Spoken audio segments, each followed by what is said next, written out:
금요 심야에 여러분 잘 나오셨습니다.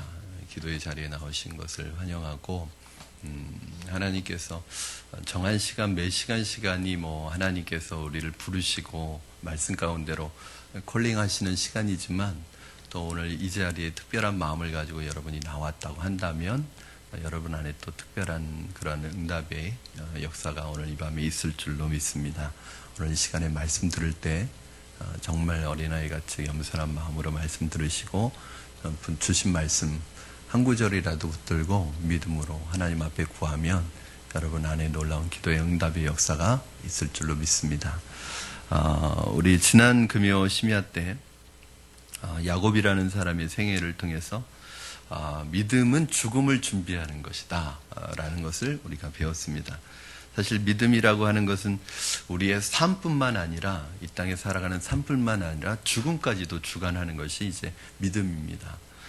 그래서 믿음으로 죽음을 초월해 하나님께로 나아가게 됩니다. 오늘 본문에서는 오늘은 요셉이라는 사람을 통해서 믿음은 죽음을 준비하는 것뿐만 아니라 죽음을 초월하는 것이라는 것을 또 다른 각도에서 여러분과 함께 이 말씀을 살펴보려고 합니다. 오늘 22절에 보니까 믿음으로 요셉은 임종시에 이스라엘 자손들이 떠날 것을 말하고 또 자기 뼈를 위하여 명하였으며 라는 말씀으로 이 요셉의 생애를 요약하고 있습니다. 이 히브리서 11장이 이제 믿음장이라고 우리가 보통 얘기하고, 히브리서 11장 1절 2절은 믿음의 어떤 본질에 대해서 얘기하면서 이제 그 다음부터는 믿음의 사람들, 우리 믿음의 선진들, 믿음의 선배들을 특징적으로 아벨은 노아는 그 다음에 에녹은 어떤 부분, 이렇게 믿음의 색깔들을 한마디씩 이렇게 얘기해 나가고 있거든요.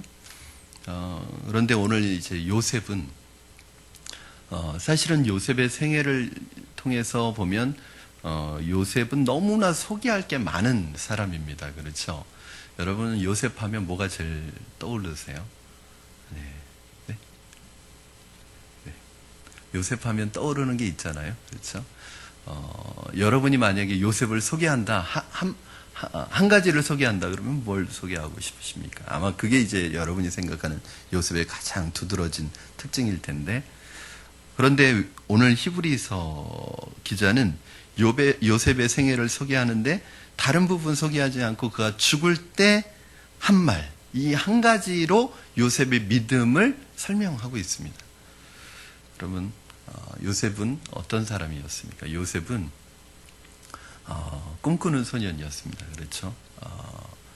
두 번의 꿈을 꾸고 그 꿈으로 인해서 형들에게 미움을 받게 되는데, 원래도 또 미움을 받았습니다.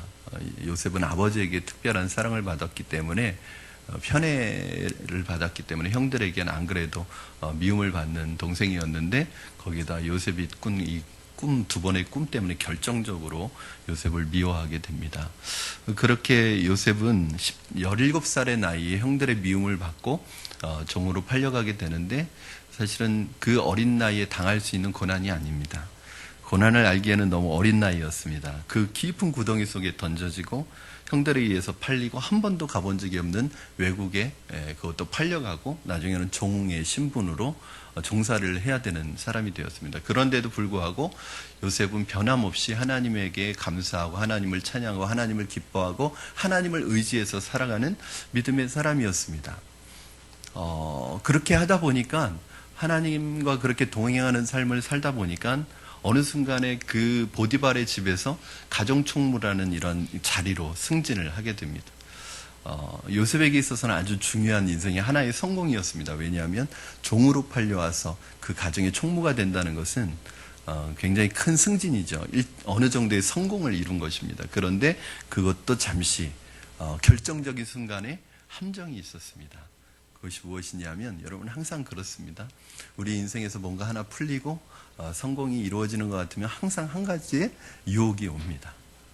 그러니까 여러분 성공했다고 그것 때문에 너무 좋아서 또 너무 들떠서 영적 긴장감을 풀어버리면 그 성공이 넘어지는 걸림돌이 됩니다. 요셉에게 있어서 이 가정 총무가 됐다는 것은 한편으로는 좋은 것이지만 이 보디발의 아내의 집중적인 유혹을 받기 시작합니다. 그 유혹을 믿음으로 잘 이겨냈습니다. 그러나 그 믿음으로 이겨낸 것과 상관없이 억울한 누명을 쓰고 감옥에 갇히게 되었습니다. 그런데 한마디 변명도 하지 않았습니다. 원망도 하지 않았습니다. 그리고 그 나쁜 여자에게 모든 죄가 있다고 얘기하지도 않았습니다. 그냥 순순히 감옥으로 들어갑니다. 하나님을 섬기는 요셉은, 신실한 요셉은 그 감옥에 들어가서도 신실합니다. 그래서 저는 요셉을 보면 이 사람이 어디 있느냐가 중요한 게 아니라는 생각이 들어요. 보물은 어디 갖다 놔도 빛을 냅니다. 보석은 어디에 갖다 놔도 보석입니다. 그렇죠? 요셉은 종으로 있을 때나 감옥에 있을 때나 어디에 갖다 놓든 거기에서 인정을 받고 거기에서 빛을 냅니다. 거기서 간수장이 되어서 그 죄수들을 돌보는데, 여러분이 인상적인 그 장면이 두 가지 나오죠. 술 맡은 관원장과 떡 맡은 관원장. 이것도 굉장히 참 재밌는 일이에요. 여러분, 그 억울하게 누명을 쓰고 감옥에 갇혔잖아요.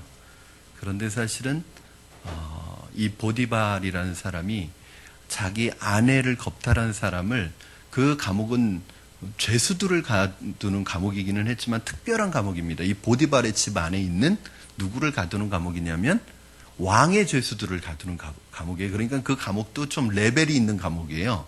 아무나 못 들어갑니다. 흉악범 못 들어갑니다. 거기는 누구만 들어가냐면 왕의 신하들을 가두는 감옥이에요. 만약에 보디발이 정말로 보디발의 자기의 아내가 요셉으로부터 겁탈당했다고 생각했다면 그 감옥에 집어넣지 않겠죠.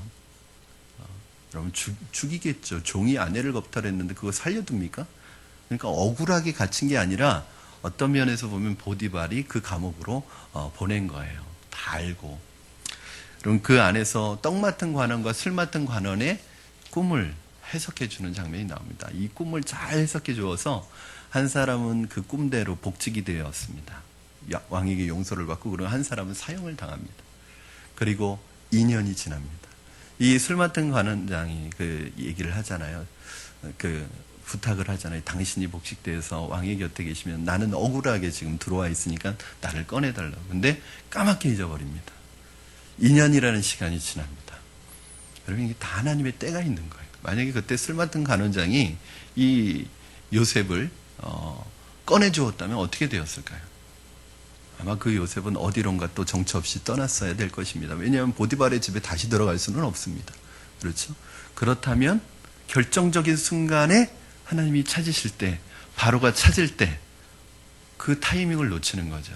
그런데 이 술 맡은 관원장이 자기가 복직되었는데 까맣게 그 약속을 잊어버리고 있다가 2년 후에 이 바로가 꿈을 꾸었을 때 그 요셉이 생각나게 한 거예요. 여러분, 요셉 입장에서는 왜 복직이 되었는데 나에 대해서 이렇게 내가 부탁한 것을 들어주지 않을까 생각했지만, 이게 하나님의 때가 있는 거예요. 그 때가 2년이나 늦었지만 가장 완벽한 타이밍에 하나님이 요셉을 불러서 바로의 꿈을 해석하게 합니다. 그리고 그 바로의 꿈을 해석할 뿐만 아니라 모든 그 요셉의 지혜를 통해서 7년의 풍년과 7년의 흉년을 대비하게 해서 애굽을 살릴 뿐만 아니라 그 주변에 있는 모든 나라들을 살리는 그런 리더십을 발휘하게 합니다. 저는 역시 요셉의 생애 중에서 잊을 수 없는 장면을 뽑으라면 마지막 장면입니다. 자기를 미워하고 자기를 못살게 굴어서 자기를 팔았던 형들을 다시 만나는 장면입니다. 드라마도 이런 드라마가 없죠. 원수는 외나무 다리에서 만난다고 했는데 자기들을 팔았던 그 형들과 완전히 입장이 뒤바뀌어서 갑이 을이 되고 을이 갑이 되어서 그 결정적인 순간에 딱 만나게 되는, 그리고 그 마지막 장면에서 아버지를 끌어안고 껴안고 오열하는, 그리고 형들을 안고 오열하는 그 눈물에는 많은 의미가 있을 거예요. 그 장면은 정말 그 요셉 이야기의 백미라고 할 수 있습니다. 사실 요셉의 생애를 볼 때 억울하다고 치면 요셉처럼 억울한 사람이 어디 있겠습니까? 분하다고 치면 이 사람만큼 분한 생애를 사는 사람이 어디 있겠습니까? 그가 하나님 앞에 최선의 삶을 살았는데 유감스럽게도 그에게 주어진 응답은 늘 최악의 조건, 최악의 환경이었습니다. 세상적으로 말하면 실패와 패배의 인생의 길을 걸을 수밖에 없었습니다. 여러분 생각해 보십시오. 형들의 미움을 생각해 보십시오. 우물의 구덩이를 생각해 보십시오. 보디발 여자 그 아내의 유혹을 생각해 보십시오. 팔려간 요셉을 생각해 보십시오. 그리고 감옥에서의 삶을 생각해 보십시오. 여러분 어떤 사람인들 이런 환경에 처하면 원망하고 불평하는 것이 당연합니다. 나는 왜 이렇게 억울한 인생을 살아야 되느냐고 하나님 앞에 원망하는 것이 당연한 겁니다. 왜냐하면 요셉의 인생은 하나님 앞에 더 잘 살아가려고 믿음으로 살아가려고 하는데 환경이 더 안 좋아지는 거예요. 웬만한 사람 같으면 넘어지죠. 여러분 저는 성도님들과 말씀을 나눌 때 특히 최근에 그리고 작년부터 최근에 말씀을 나누고 우리 집사님들이 성도님들이 은혜를 받으면 받을수록 일이 잘 풀려야 되는데 뭔가 잘 안 풀려요. 뭔가 자꾸 어려워져요. 뭔가 힘든 일들이 자꾸 생겨요. 그러니까 세상적인 미신적인 신앙을 가지고 있는 사람들은 이때 딱 어떤 생각을 하는 줄 아세요? 어떤 생각을 할까요? 믿음의 자리에서 떠나죠. 하나님 원망하죠. 왜냐하면 하나님 나는 믿음으로 살려고 그래도 노력하는데 나는 그래도 한번 믿음으로 살아보려고 하는데 왜 이렇게 안 되는 거예요. 그리고 모든 책임을 하나님께 다 넘기고 다시 원래로 돌아가는 사람이 있는가 하면 한 사람은 묵묵히 그 길을 걸어갑니다. 왜냐하면 이제 우리 어저께 제자훈련에서 하나님의 속성을 배우기 시작했는데 하나님을 알면 도저히 떠날 수가 없는 거죠. 왜냐하면 우리의 과정 속에 일어나는 섭리는 이해할 수 없어도 하나님의 속성을 알면 결과를 알기 때문에 하나님 신실하신 분이고 로마서 8장 28절 말씀처럼 하나님을 사랑하는 자 곧 그의 뜻대로 부르심을 입은 자에게는 모든 것이 합력하여 선을 이루게 하실 것이고 사람이 감당할 시험밖에는 너희에게 당한 것이 없나니 오직 하나님은 믿부사 너희가 감당치 못할 시험당함을 주시는 분이 아니시고 이 결과적인 것을 알면 이 과정에 있어서 이 과정들을 묵묵히 이겨나갈 수 있는데 하나님을 잘 모르는 거예요. 저는 어떤 면에서 보면 이 요셉은 너무너무 하나님을 잘 아는 사람인 거예요. 이 하나님의 속성, 하나님의 성품을 너무 잘 아는 사람인 거예요. 그러니까 어떤 시험이 와도 어떤 어려움이 와도 환경적인 어려움이 와도 조금도 흔들리지 않습니다. 여러분이 하나님과의 관계의 신뢰의 깊이가 견고한 만큼 여러분 흔들리지 않습니다. 만약에 조금만 어려움이 와도 흔들리고 조금만 어려움이 와도 뒤로 물러서는 사람은 뭐냐면 하나님과의 관계가 신뢰가 깊지 않은 거예요. 하나님 잘 모르는 거예요. 호세아에서 계속 호세아가 얘기하는 게 뭐예요? 이스라엘 백성이 뭐 때문에 망했어요? 하나님을 아는 지식이 없어서 망했다. 나는 너희가 하나님을 알기를 원한다.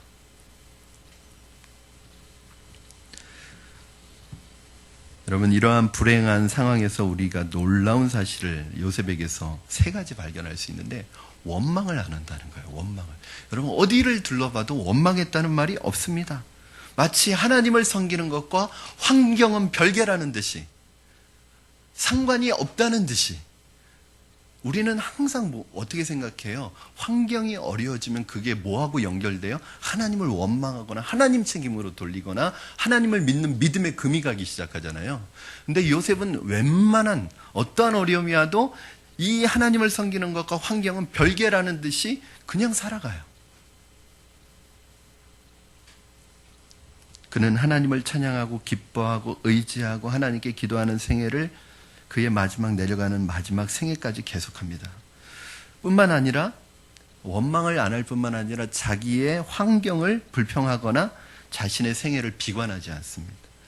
이상하게 고난은 그에게 마치 약인 것처럼 고난을 겪을수록 하나님과의 관계가 더 깊어지고 하나님과의 믿음이 더 짙어지고 믿음이 더 강해지는 것을 발견합니다. 여러분 퀘스천 마크죠. 그렇죠? 왜냐하면 성경에서는 이걸 아주 디테일하게 다 왜 요셉이 그렇게 믿음이 견고해지는지를 설명해 주지 않기 때문에 우리는 문맥 속에서 알아가야 되거든요. 고난을 겪으면 겪을수록 하나님과의 관계가 더 깊어져요. 더 견고해져요. 더 강해져요. 자신을 절대 비관하지 않습니다. 어디에도 이런 고난이 온다고 내가 믿음 지키려고 그 보디발의 아내의 유혹을 피했는데 감옥 간다. 그러면 이거 굉장히 결정적인 위기거든요. 왜냐하면 내가 잘못 살아가서 징계를 받고 잘못되면 내가 심판받나 보다 그렇게 생각하면 되는데, 내가 믿음대로 살려고 하는데 자꾸 어려움이 오고, 이전 것보다 더 큰 어려움이 오고, 산 넘어 산이고 엎친 데 덮치고 이러면은, 미신적인 생각을, 신앙을 가진 사람은 내가 예수 믿는 게 안 맞나 보다 뭐 이런 생각하는 거죠. 이게 마귀가 다 그 마음을 또 격동합니다.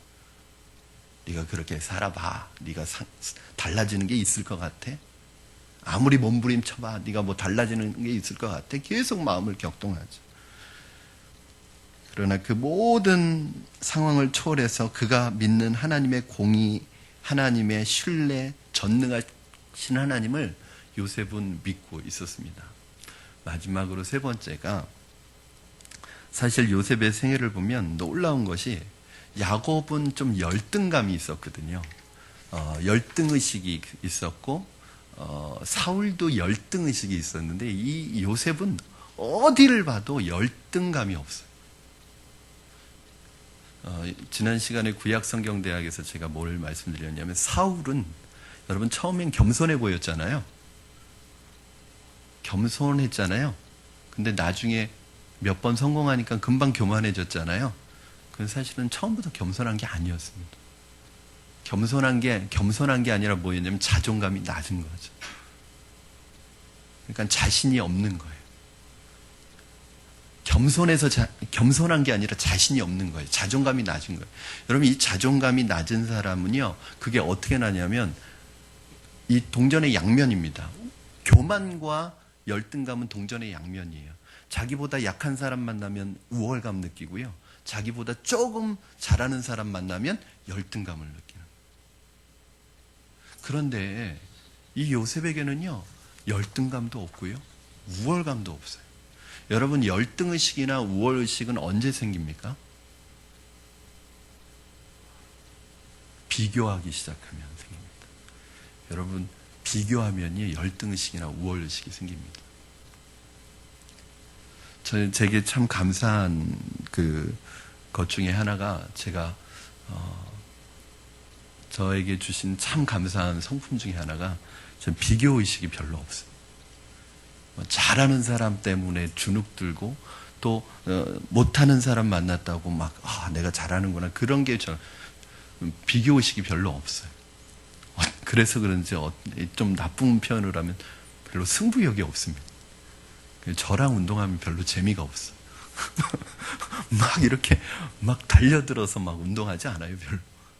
그냥 지면 지나보다 이러고 운동하니까, 같이 운동하시는 분들은 별로 재미가 없어요. 여러분, 사람을 제일 괴롭히는 것이 뭐냐면 이 열등의식과 우월의식입니다. 이것을 마귀가 주는 거예요.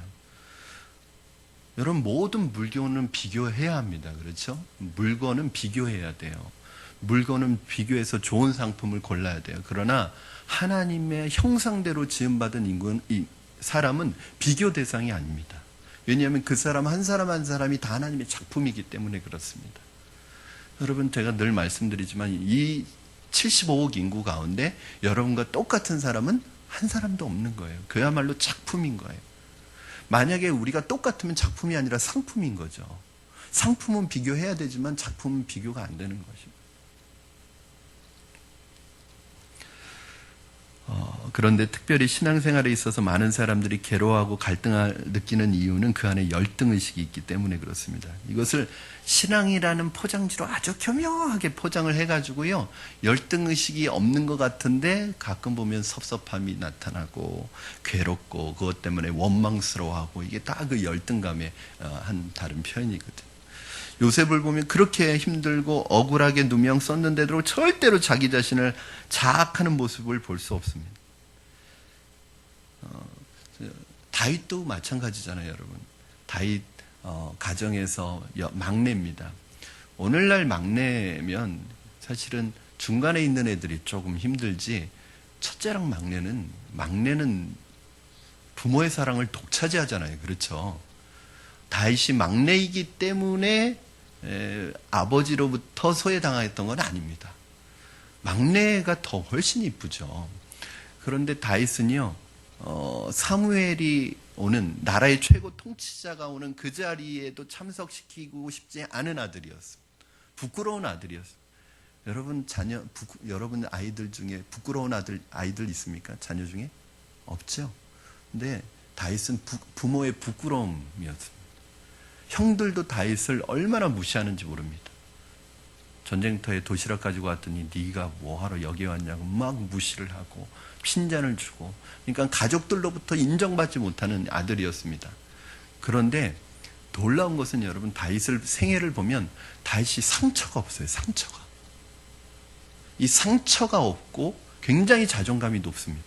그러니까 골리앗한테 나갈 수 있는 거예요. 그런데 어떻게 다윗이 이렇게 가장 힘든 게 사실은 가족으로부터 소외되는 게 제일 힘든 거거든요. 밖에서 소외당하고 밖에서 인정받지 못해도 그래도 가정에 들어와서 내 가족들이 이해해주고 사랑해주고 인정해주면 회복이 되고 치유가 됩니다. 그런데 내 가장 가까이 있는 가족들이 나를 무시하고 가족들이 나를 인정하지 않고 가족들이 나를 상처 주는 거, 이거 가장 큰 상처거든요. 그런데도 다윗의 생애를 보면 상처가 없어요. 왜일까요?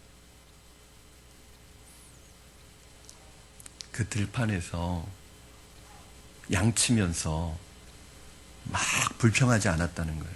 내 신세는 왜 이런가? 나는 왜 이렇게 비관하지 않았어요? 나는 양치기로 태어났나? 그러면서 막대기 가지고 양을 때리면서 비관하지 않았다는 거예요. 자신의 삶을. 그 들판에서 양을 치면서 다윗은 하나님을 만났습니다.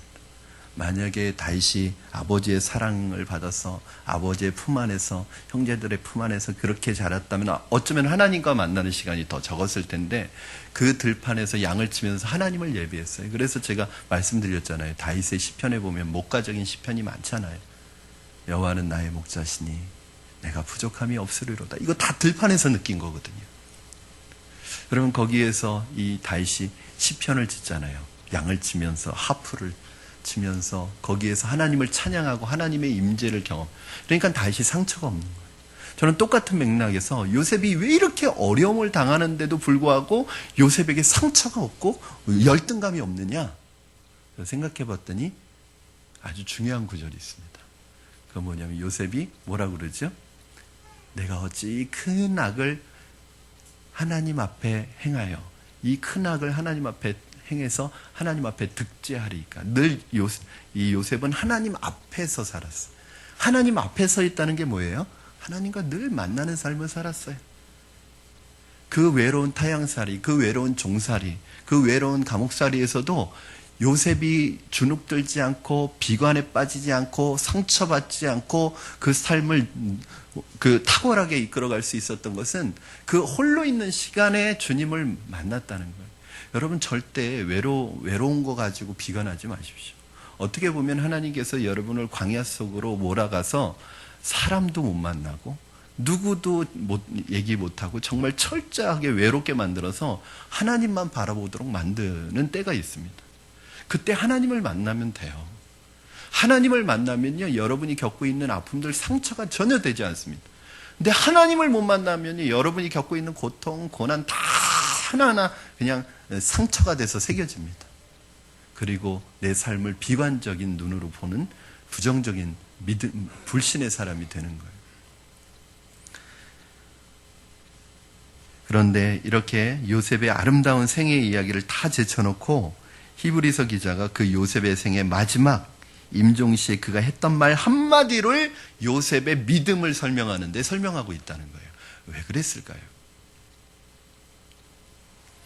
우리가 이것을 이해하기 위해서 여러분 한번 11장에 나오는 그 믿음의 사람들을 한번 보시면, 아벨이라는 사람은 뭘 얘기하고 있죠? 하나님의 예배. 아벨은 예배로 표현됩니다. 그러니까 하나님께 진정으로 예배하는 것이 믿음이다. 두 번째, 에녹은 뭘까요? 하나님과 동행하는 삶을 얘기하고 있어요. 이게 믿음이라는 거예요. 그럼 노아는 뭐예요? 믿어질 수 없는 불가능한 상황 속에서도 하나님을 믿고 증거하는 삶, 이게 믿음이라는 거죠. 여러분, 아브라함은 어떤 사람입니까?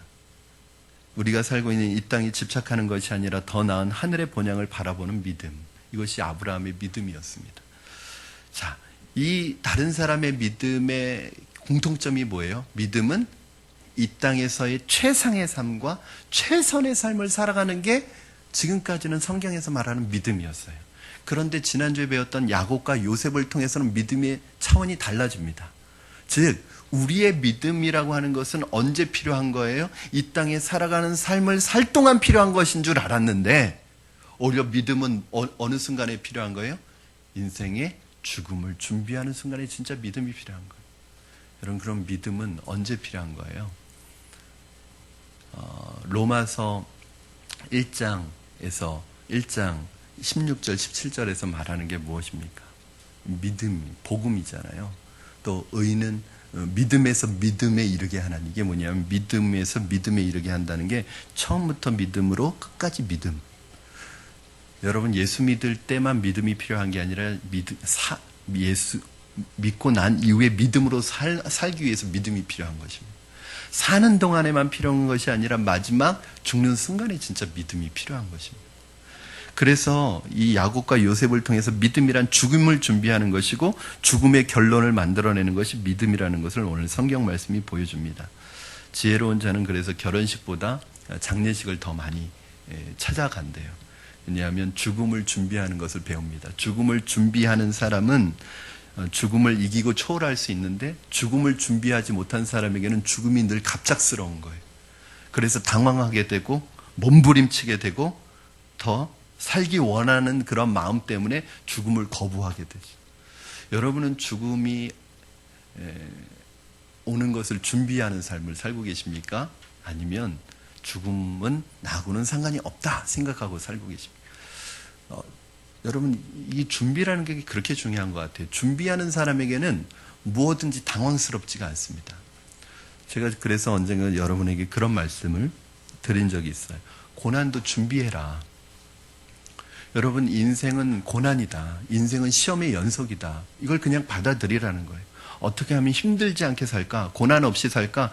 그건 말도 안 되는 것입니다. 그러려면 빨리 천국 가시고요. 만약에 이 땅에서 내가 살아나간다면 고난이나 시험이 어려움이 없는 것은 말도 안 되는 거예요. 저도 돌아다녀 보니까요, 성도님들 가정에 어려움이 없는 집안이 하나도 없어요. 경제적인 문제이든 자녀의 문제이든 부부의 문제이든 어떤 문제이든 건강의 문제이든 어려움이 없는 가정이 하나도 없더라고요. 그러면 여러분, 이 땅에 사는 동안에 어려움이 없을 것이라고 기대를 아예 하지 마세요. 어려움은 늘 온다는 걸 예상하십시오. 여러분, 고난이 올 거라고 예상하면 고난이 왔을 때 당황하지 않습니다. 어떻게 할까요? 아, 올 것이 왔구나 생각하고 그 고난을 담담하게 받아들일 수 있어요. 죽음도 마찬가지입니다. 우리는 천년만년 죽음은 나하고 상관없는 것이라고 살면 어느 날 갑자기 나에게 죽음이 문턱까지 왔을 때 믿음을 잃어버리고 당황하고 믿음 없는 사람의 모습으로 바뀌어질 수 있단 말이죠. 그래서 진짜 믿음은 뭐냐면 죽음을 준비하는 삶을 사는 것이 믿음입니다. 저도 젊죠. 40대 중반이니까. 그래서 저하고는 이 죽음은 먼 미래 얘기인 것 같이 생각하면 어느 날 당황스러워질 때가 있습니다. 하나님이 부르시면 내일이라도 갈 준비하고 살아가는 것이 바로 우리죠. 자, 그렇기 때문에 요셉이 그 많은 사건들 중에서 유독 요셉의 많은 사건들 중에서 유독 그가 임종시의 한 말을 우리에게 전해주는 것은 큰 의미가 있습니다. 자, 요셉은 믿음으로 임종시에 이스라엘 백성에게 애굽을 떠날 것을 명령했습니다. 그것이 요셉의 전생애를 한마디로 대변해주는 말인데 이 말에는 두 가지 의미가 있는데 여러분과 같이 한번 나눠보고 싶습니다. 자, 그래서 오늘 히브리서 11장 22절을 보면서 창세기 50장을 같이 보시면 이해가 좀 편하실 것 같아요. 창세기 50장 24절, 25절 말씀 우리 한번 같이 보시겠습니다. 여러분이 먼저 읽어주시고 제가 25절 읽겠습니다. 시작.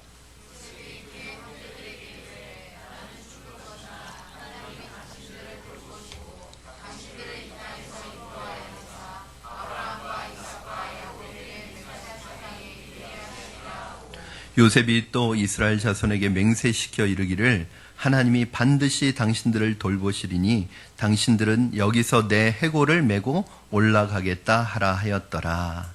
아멘. 이것이 이렇게 함으로써 창세기의 마지막을 장식합니다. 여러분, 이 말이 왜 중요하냐? 특별히 첫 번째는 우리가 이 마지막 이 임종시에 했던 이 말을 믿음의 표현으로 요셉의 믿음을 대표하는 말로 하는 이유는 두 가지 중요한 의미가 있습니다. 주시는 메시지가 있다는 거죠. 첫째는 요셉의 임종시에 모든 물질의 유혹에서부터 벗어나 자유했다는 것을 보여줍니다. 자, 이 말을 할 때 요셉의 위치나 지위를 한번 생각해 보세요, 여러분. 사도행전 7장 10절에 보니까 바로가 요셉을 애국과 자기 온 집의 치리자로 삼으셨다. 그러니까 바로가 요셉에게 총리라는 자리를 내어줄 때는 내가 너보다 높은 건 왕이라는 자리 외에는 너보다 높은 게 하나도 없다고 말할 정도로 정권을 준 거예요. 그야말로 세상의 부귀, 영화, 세상의 명예, 권력, 모든 것을 다 지고 있었던 때입니다.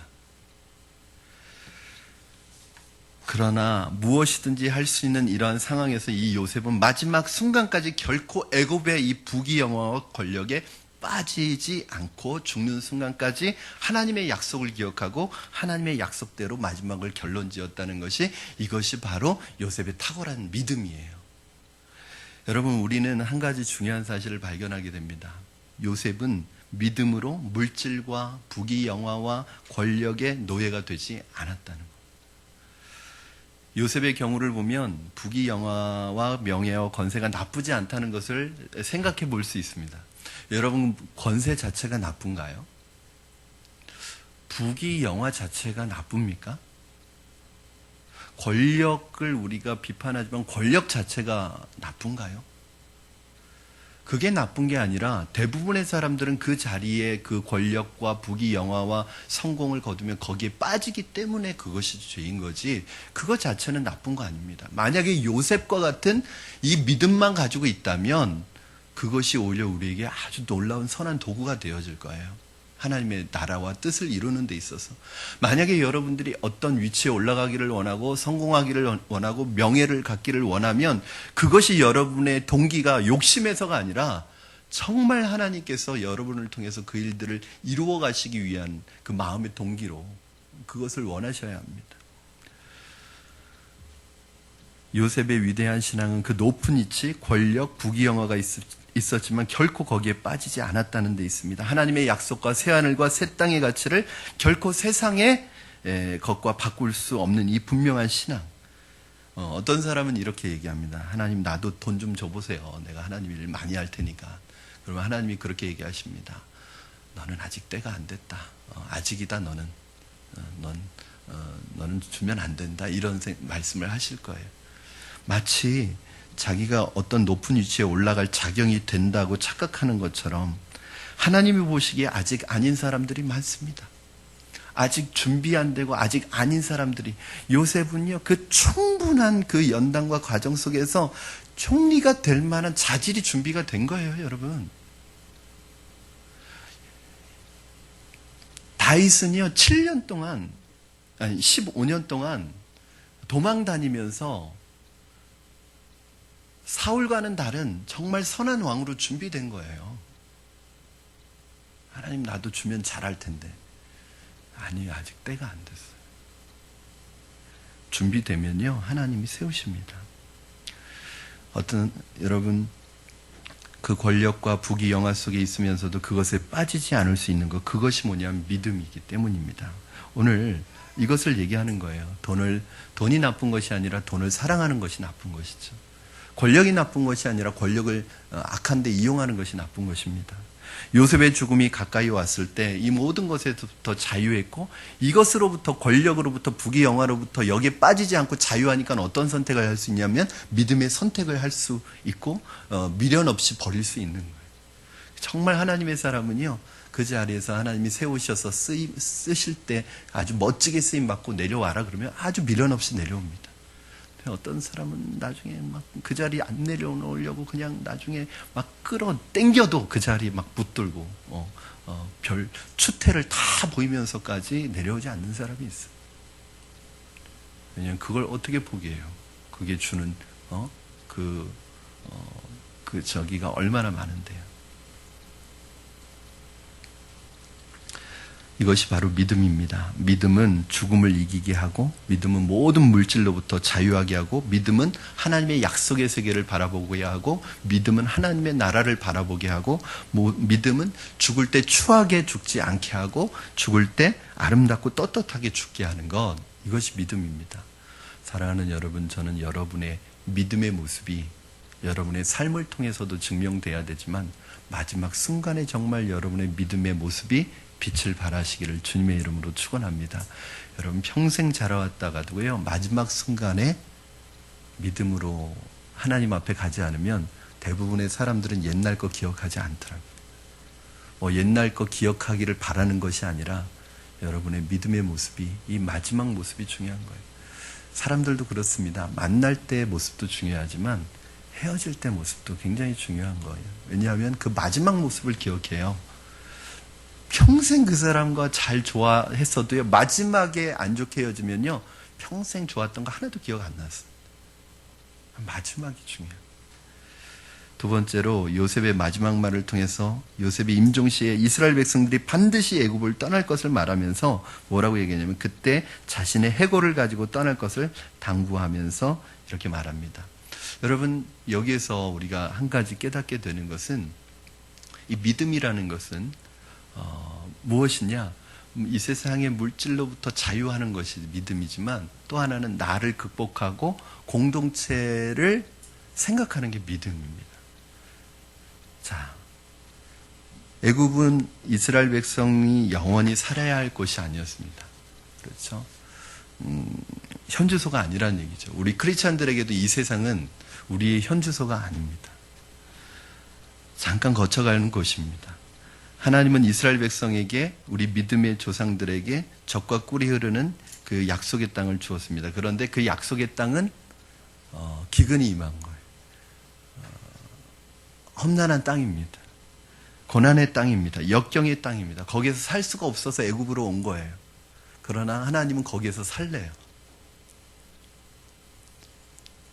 그런데 그걸 이겨내기가, 여러분 지금 그 요셉이 숨을 거두고 있는 이 순간에는요, 아직도 이스라엘 백성들이 돌아가려면 많은 시간들이 남은 때입니다. 그렇죠? 그 땅은 아직도 지금 어려움을 당하고 있는 땅입니다. 그렇다면 그 땅으로 돌아가는 것은 고려해볼 만한 가치도 없어요. 이 땅에 남아있는 게 좋습니다. 그런데도 불구하고 요셉은 마지막 유언으로 남기는 게 뭐냐면, 내 해골을 들고 그 땅에 가서 묻으라는 게 뭐예요? 너희들 반드시 돌아가야 된다는 메시지를 주는 것입니다. 사랑하는 여러분, 우리의 신앙생활 할 때 애굽이 너무 많아요. 주님, 오늘 교회 갈까요? 골프장 갈까요? 어떻게 해야 될까요? 주님, 주일날 사람을 만나야 내 사업이 유지가 되는데 어떻게 해야 될까요? 우리는 주변에 너무 화려한 애굽들이 너무 많은 거예요. 현실의 삶에서 신앙적인 삶, 우리의 약속의 땅, 가나안 땅은 어려움이 많은데, 세상의 현실에는 그런 모든 어려움들이 없는 것처럼 우리에게 자꾸 느끼게 합니다. 계속해서 우리는 가나안과 애굽 두 사이에서 방황하면서 살고 있습니다. 우리는 본의 아니게 애굽에 살게 되었고 애굽에 살아가야 될지 모릅니다. 이 땅에서 살아가야 합니다. 그러나 여러분과 저의 마음은, 우리의 마음의 고향은 가나안 땅, 약속의 땅이 되기를 주님의 이름으로 축원합니다. 그러나 우리 믿음은 언제나 가나안이지. 우리 생각은 내가 이 땅에 몸을 두고 살고 인간관계 속에서 살고 직장 속에서 살고 여러 가지 관계 속에서 살지만, 내 마음의 고향은 언제나 하늘에 있어야 됩니다. 이것을 잃어버릴 때 우리는 세상의 노예가 되고, 이것을 잃어버릴 때 우리는 물질의 노예가 되는 것이고, 이것을 잃어버릴 때 나도 잃고 내 모든 정체성을 잃어버리게 되는 것입니다. 요셉은 죽을 때까지 자기 자신을 벗어나서 나라를 생각했어요. 우리의 신앙적인 비극은 뭐냐면 이기주의적인 신앙입니다. 우리가 잘못 배웠습니다. 이 그리스도인들처럼 이타적인 삶을 살아가는 사람이 없어야 됩니다. 그렇죠? 그런데 요즘에 보면 그리스도인들처럼 이기적인 사람들이 없습니다. 그리스도인인데도 불구하고 자기만 아는 사람은 얼마나 많은지 모릅니다. 이 믿음의 비극이 바로 이 무서운 이기주의에서 시작이 됩니다. 믿음은 나를 버리는 것이고 나의 성취가 아니라 자기 포기여야 되고, 믿음은 자기를 내세우는 것이 아니라 자기를 죽이는 것이어야 하고, 주님께서도 뭐라고 그러세요? 아무든지 나를 따라오려거든 자기를 부인하고 자기 십자가를 지고 나를 쫓아오라고 말씀하시죠. 네가 세워지려고 하지 말고 네가 너를 버릴 때 세워진다고 말씀하시죠. 네가 목숨을 잃고자 하면 얻을 것이고 얻고자 하면 잃을 것이라고 말씀하시죠. 이것이 바로 믿음입니다. 진짜 믿음은 하나님을 보고 이웃을 보고 나라를 생각하고 공동체를 생각하는 것이 진짜 성숙한 믿음입니다. 자기를 부인하고 자기가 희생되고 자기는 하나님의 도구로 쓰여지기를 바라는 것, 이것이 믿음입니다.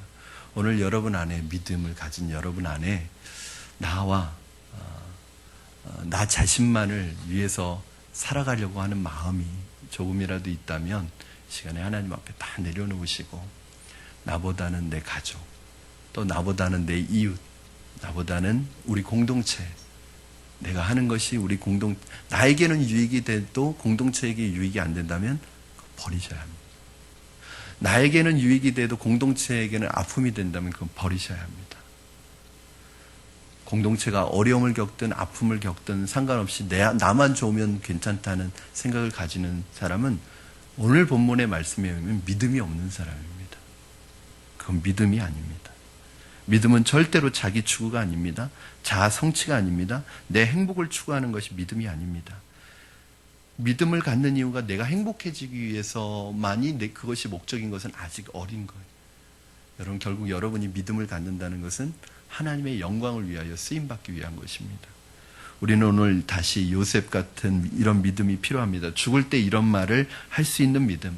나보다는 하나님을, 나보다는 나라를, 나보다는 공동체를, 나보다는 다른 사람을 생각할 수 있는 그 믿음이 오늘 저와 여러분에게 있기를 주님의 이름으로 축원합니다. 말씀을 정리합니다. 하나님을 생각하면서 죽을 수 있어야 합니다. 왜냐하면 이것이 진정한 믿음이기 때문에 그렇습니다. 여러분, 요셉은 임종시에 자기의 문제를 마지막으로 부탁했습니다. 그것은 뭐냐면 해골을, 여기에서 해골이라고 그러니까 좀 느낌이 이상한데 그냥 뼈라고 했으면 될 텐데 해골이라고 이렇게 해놨습니다. 그래서 히브리서 말씀에는 뼈로 바꾸었는데 창세기의 말씀은, 예전엔 히브리서 말씀도 해골로 돼 있었거든요. 근데 요번에 바뀔 때 히브리서 11장 22절은 뼈로 바꿨는데 창세기는 그대로 해골로 돼 있는데, 어쨌든 그게 더 실감나는 표현일 수 있죠. 그 히브리서에서 이 해골을 약속의 땅에 묻어줄 것을 부탁하는데, 그런데 히브리서에서는 그냥 자기의 해골을 약속의 땅에 묻어줄 것을 명하고 있는데 50장 25절에서는요 요셉이 또 이스라엘 자손에게 맹세시켜 이르기를, 이렇게 되어 있습니다. 무슨 뜻이 맹세시켜 이르기를, 이 믿음의 확신이고 말씀의 확신입니다. 변함없는 믿음입니다. 하나님의 약속에 대한 확신입니다. 변화 많고 유혹 많고 환난 많을 때 동요 없이 흔들림 없이 나아가는 믿음이 여러분에게 있기를 주님의 이름으로 축원합니다. 뿌리 깊은 믿음, 죽을 때까지 흔들리지 않는 믿음, 시냇가에 심겨진 나무와 같이 시절조차 과실을 맺으며 그 잎사귀가 마르지 아니한 같은 이 믿음의 사람으로 여러분 평생 하나님 앞에 쓰임받고 주님 부르시는 그날까지 늘 죽음을 준비하며 아름다운 생애를 믿음으로 살아가시는 저와 여러분 되기를 주님의 이름으로 축원합니다. 우리 이 시간에 함께 찬양하고 기도하겠습니다.